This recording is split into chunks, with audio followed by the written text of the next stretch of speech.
So thanks, Ralph, and that's a great question. Now, when we actually have a look at the future, we have two kinds of future that we can march towards as a society: utopia or dystopia. And the reality is that we're probably going to end up in the middle.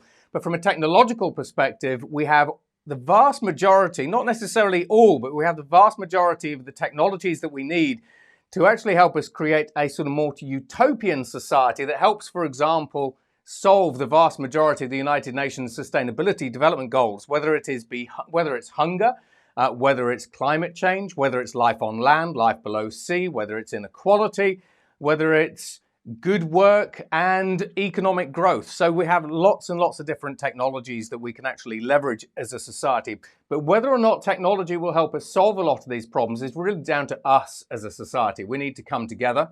We need to work basically with the right direction, the right mindset, the right attitude. And we need to work for the benefit of each other, a sort of win-win situation. Because ultimately, if we go down this darker track, this dystopian track, technology is a blank slate. It'll go wherever humanity takes it. That's it. So if humanity can take the lead, then technology will follow. So anyway, I hope that kind of answered your question. Now, hello everyone. So during this particular part of the session, I'm going to be having a conversation about what I call a world in transition. Now, you'll see what I mean by that. So for example, let's start having a look at some of the trends that we're all subject to. Now, I track trends, I track technologies as a futurist, I track up to 50 years out, I track over 450 technologies, I track hundreds of trends. So these are kind of the top 6 that we're all increasingly being affected by. Now, on the one hand, whether it's business leaders, businesses or individuals, we're all being affected by changing behaviors. That was obviously accelerated and there was a lot of change through the pandemic. We're all being affected by digitization, emerging technology, politics, whether you like it or not. And this is where I can talk about the development of artificial intelligence politicians, which is actually a thing in China, which some of you might like. I don't know. We talk about speed and we talk about sustainability. So all of these as business leaders are realistically on the top of your radars. Now, when we start having a look at the future, sort of alluding back to Ralph's question, how you see the world changes everything. If you see the future as this dystopian land, then ultimately as a society we are going to be marching into the dark. However, if you like a challenge, if you see the future basically as this bright opportunity, then things become possible that today you think are impossible. And I have lots and lots of examples of that. So I would thoroughly encourage all of you to be optimists rather than pessimists. And then people like myself and the team can actually help you march in this direction as opposed to towards dystopia. Now, from an opportunity perspective, if you have a look around you, everything is being disrupted. If you step back 10, let alone 20 years ago, you'll see how different life today is compared to then, for a whole variety of good reasons, bad reasons, and also all sorts of other things. Now, you've also got to remember that while disruption can hurt your business, it can change the status quo, it can be a little bit scary depending on your situation, every disruptive event is an opportunity. So while there are huge numbers of disruptive threats, all of these are actually disruptive opportunities.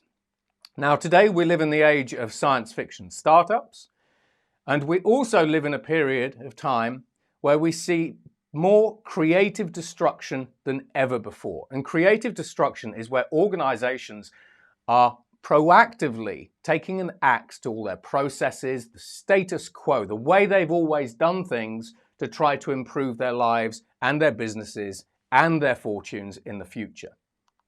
Now, let's talk about business as unusual. Now, when we have a look at business as unusual, these are the times we live in. There is no such thing as business as usual any longer. When we look at speed, for example, it used to be the case that as a futurist, I could say in the future, things will look like this.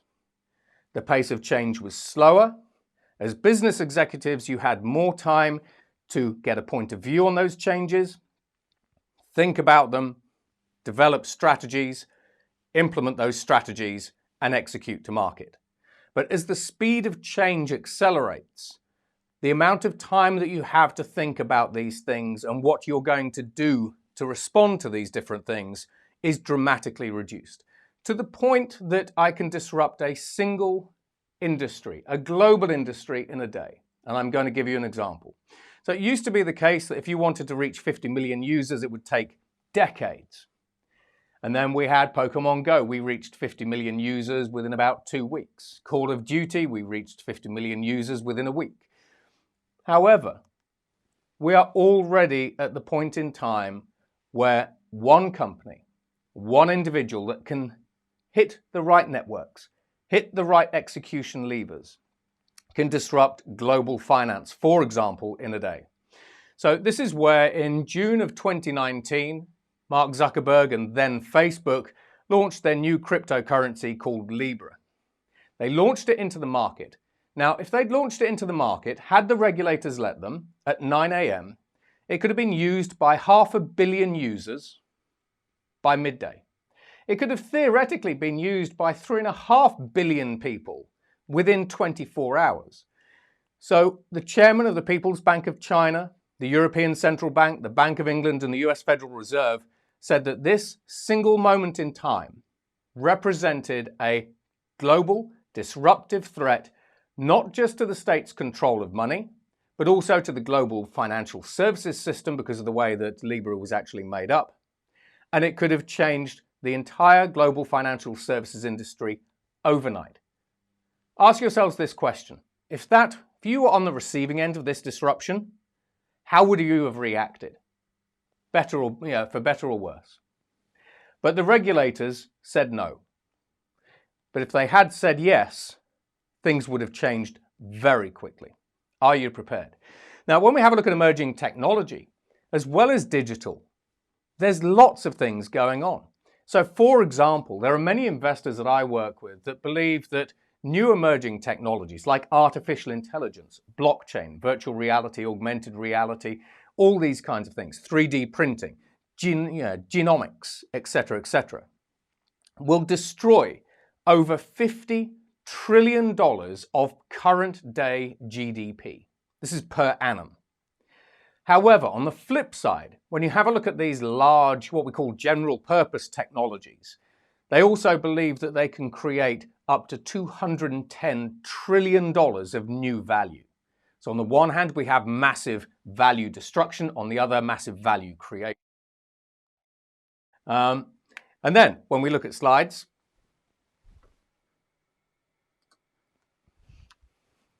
when we look at the next slides, we don't just have a handful of technologies coming through. We have hundreds of technologies coming through nowadays. And we have 3D printing. That disrupts a $10 trillion manufacturing industry. Artificial intelligence disrupts every industry. We have new materials. We have new compute. We have 5G coming through. That alone is a multi-trillion-dollar opportunity. And we sort of go around this. This is what I call my starburst. It represents 167 exponential technologies and when they're going to mature and when you can use them to create new products and game-changing services. There's a staggering amount of change coming. And when we have a look at all of this, as executives, it's a case of this is huge amounts of opportunity, but huge amounts of disruption. So how do you get a point of view on all of this stuff? Now, every industry is also being disrupted. When we have a look at this, for example, in the agricultural space, I can take a cell from a single animal, put it into a technology called a bioreactor, and I can grow chicken nuggets for $8 a pound. That fundamentally changes the agricultural industry. It's called cellular agriculture. It also helps me feed over 2 billion people on the planet, irrespective of where they are on the planet, because I can create meat without the animal. And that meat can be anything.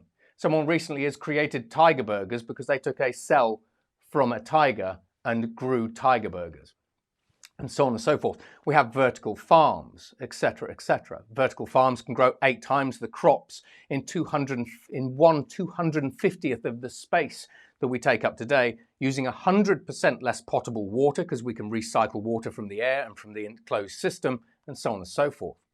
In addition to that, we have the energy transition. The energy transition alone from the old way that we used to generate electricity oil and gas to the new ways, renewables, hydro, nuclear, and everything else, that's a $92 trillion transition.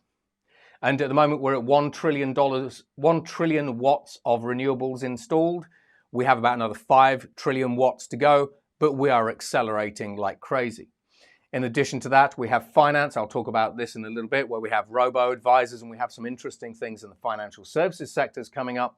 We have healthcare, where I can use powerful gene editing technologies like CRISPR. I can put you on an intravenous drip if you have an inherited genetic condition. I put you on that drip, half an hour later, you no longer have that condition because we clip the bad genes out, new genes in, you're cured. Literally, in over 6,000 cases.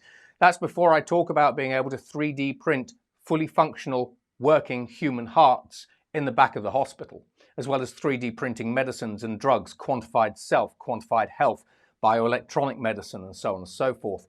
And then in the transportation industry, everything, whether it is a cargo ship or whether it is a scooter, believe it or not, is going not just electric, but fully autonomous.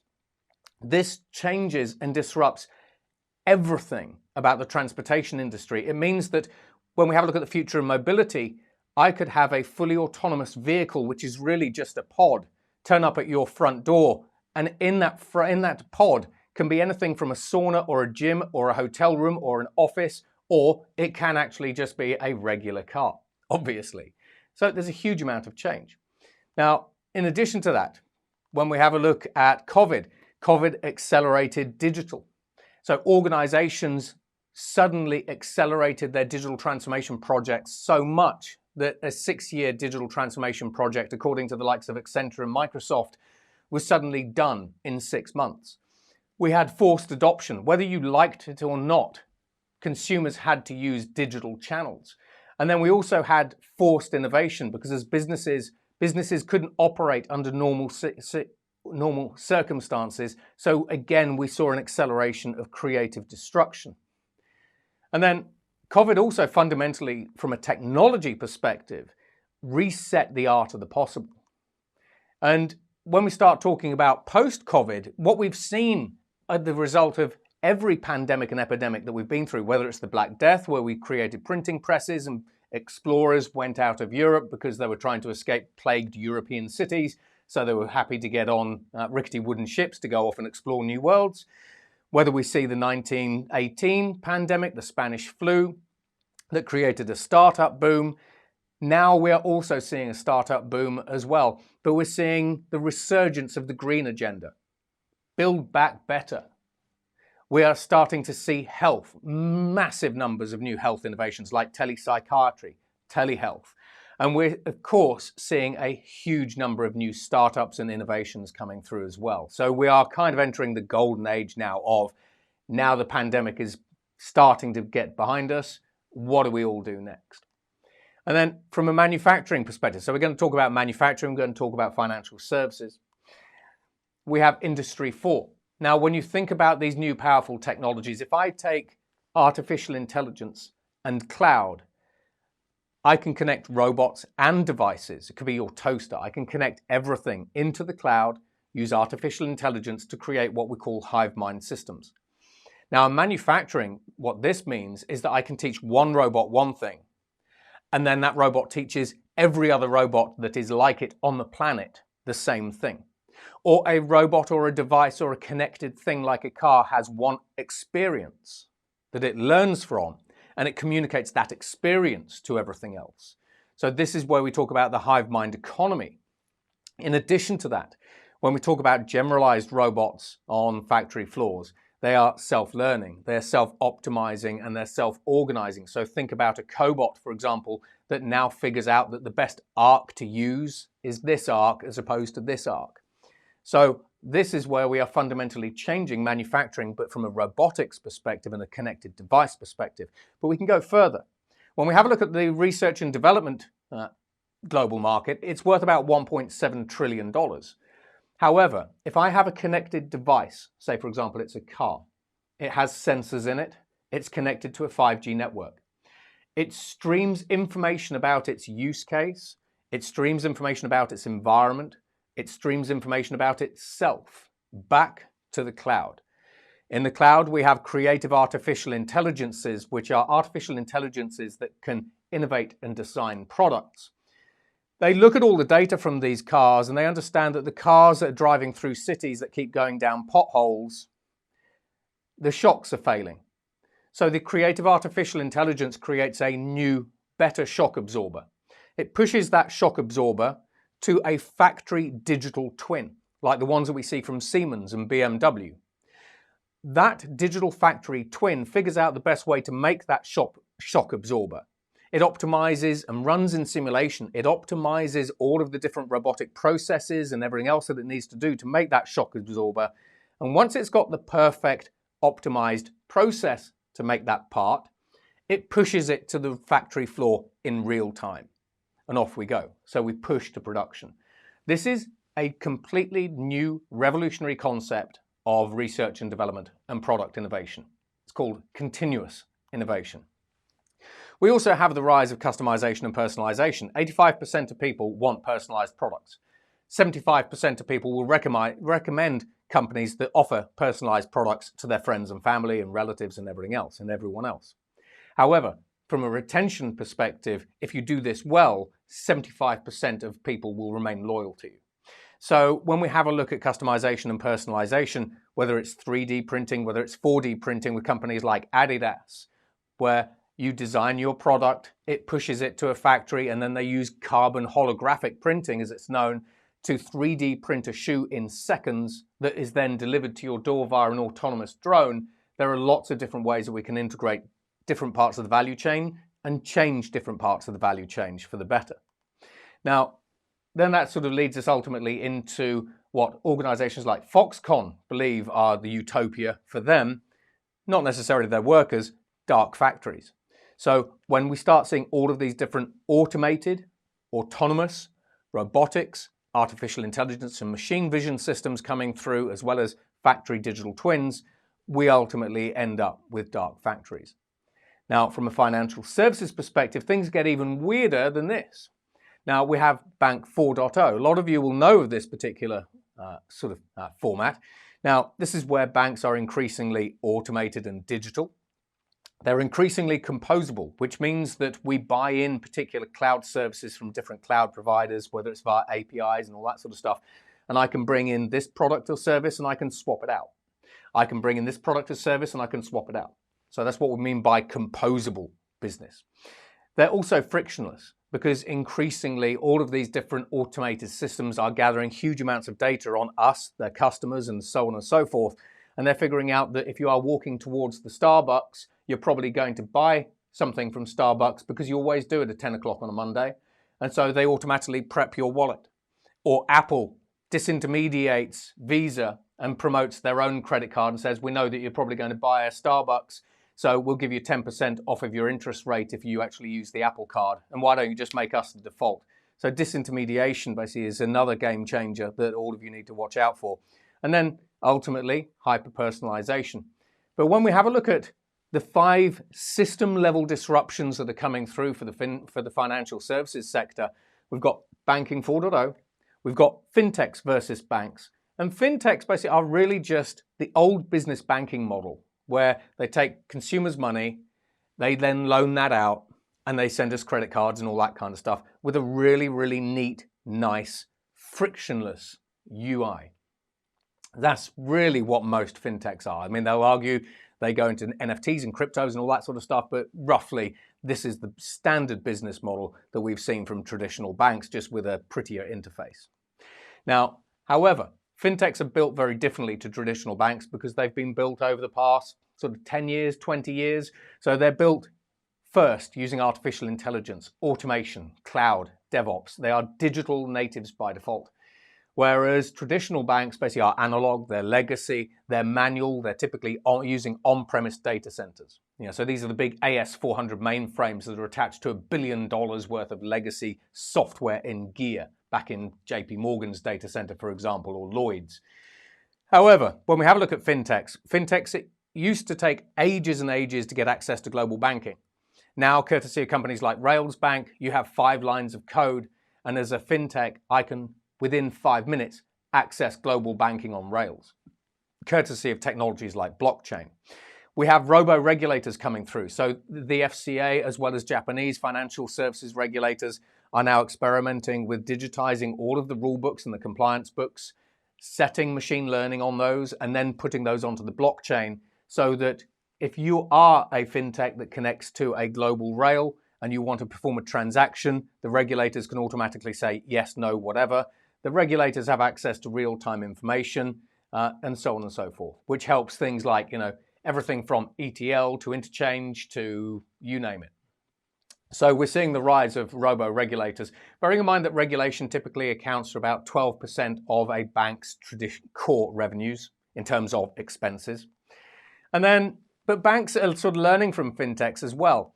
Now, on the one hand, we have giant banks, basically like JP Morgan, and they say, well, we can't compete with fintechs. We can't compete with the speed that fintechs are able to move from one market into another because they're digital and composable by default. So the giant banks are busy transforming their cores. Most of them are spending between $3 to $15 billion a year becoming digital natives, which gets them to the starting line. But because this process takes anywhere between 3 to 10 years, depending on the size of the bank and the culture of the bank and the maturity of their IT systems, the vast majority of banks are now just going and doing this and saying, I tell you what, while we transform our own core, let's go and build a digital bank that is digital by default. And then as the giant bank becomes digital by default, these two operations eventually merge. So that's how new banks can be created to help old banks move into new markets at speeds that would have been unimaginable years ago, because you can now spot an opportunity, you get your DevOps team on it, and within a few days you can actually launch your product. You couldn't do that with legacy IT. We also have new digital humans, for example, in NatWest and other banks. We now have digital humans that are lifelike digital humans. They look like us. They have neural network brains. This is Cora from Soul Machines. And you ask these digital humans questions as a consumer. So whether that's general inquiries about accounts, whether it's loans, payments, mortgages, or travel. So digital humans, when combined with robo-advisors, that becomes quite interesting, especially in the retail space. And then when we look at decentralized finance, the third system level shock. Decentralized finance is made possible by a whole variety of different technologies, but it fundamentally means that if you are a bank like HSBC, if you are a bank like Lloyds, if you are a bank like Barclays, is Epic your new competition? Is Minecraft your new competitor? Is Fortnite your new competitor? Is Roblox your new competitor? Because in Epic and Fortnite's cases, they have 350 million users. It's estimated that 6 out of 10 children on the entire planet play Fortnite and Roblox, those kinds of things. These organizations are already preparing themselves for Web 3.0, metaverse, tokenization, non-fungible tokens. And in fact, 90% of Roblox's revenue is microtransactions, people buying stuff. What happens if Roblox comes through and says, today, guys, we are going to offer you a credit card or a mortgage or whatever it happens to be? They can move into the genuine financial services industry very, very quickly. Are you ready? We then have Meta. So we saw Libra become DM, and then we saw Facebook, Meta, sell DM off, their cryptocurrency. Mark Zuckerberg's having another go. So we are now talking about Zuckbucks, which is sort of recently come out. So this is where Meta still wants to change the way the world of finance works. And Meta still has 3.5 billion people that it can get access to. And then Nike, bearing in mind that banks are a traditional store of money because they take my money, put it in a digital safe, don't give me any money back, and then loan it to everybody else.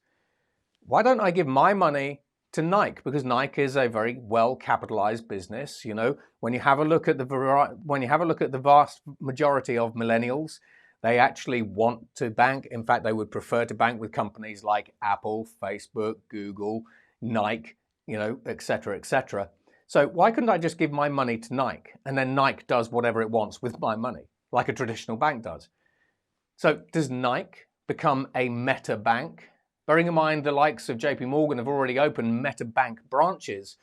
Not because they're experimenting with the metaverse, but because they see the metaverse as an $8 trillion opportunity. And in JP Morgan's case, they want to be the lender of choice for people who want to fund the purchase of digital assets, whether that's a nice new pair of Nike sneakers from RKFT, or whether it is a piece of digital realty. And last year alone, people bought $500 million of digital realty in the metaverse. So that's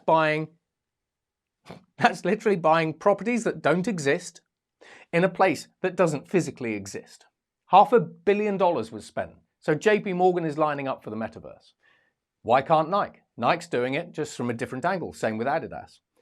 We then have the fourth system level shock for financial services organizations, courtesy of organizations like Numerai and homomorphic encryption. This is open source finance. Numerai have now received over $150 million in venture capital backing because in their particular case, they're a kind of hedge fund. So they take all of the financial data, all of their big data, they encrypt it using homomorphic encryption. They chunk it into bits, they then put that on the web, and then they let data scientists from all over the world use that data, examine that data, create new models, and then Numerai combines those models together and the artificial intelligence picks the stock. So this is open source finance at its finest because of the way that particular encryption works. And then the last one, the fifth system level disruption that we're seeing in Wall Street as well as Hong Kong is the combination of artificial intelligence, robotic process automation, blockchain, cloud, other kind of similar technologies to create the world's first genuine, fully autonomous, in that case, hedge funds. However, we already have a lot of the different technologies that we need to create fully autonomous banks. So earlier I talked about Bank 4.0. Is this Bank 5.0, where we have a fully autonomous bank that uses a decentralized finance model that allows me to loan money to you, where the robo-advisor advises me at the best rate or advises you as to which decentralized finance lender you should actually use? And when we talk about the future, we've talked about lots and lots of different things during this session. This is just the tip of the iceberg. But I'm hoping that what you get from this particular session is there is a lot of disruption coming at you from every single angle. Every part of your business is being disrupted. Top to bottom, left to right. Doesn't matter what industry you are actually in, what continent you're in, what planet you're on. But are you ready? And if you aren't ready, I strongly suggest you unlearn everything that you know about your traditional business. You go out and explore, and you get a point of view, and then once you have those things, bring them back, and then act. Because if you don't act, you'll be part of that $50 trillion worth of value destruction that I talked about earlier. And so now over to the team. Thank you, everyone. I hope you enjoyed that. Now over to you guys.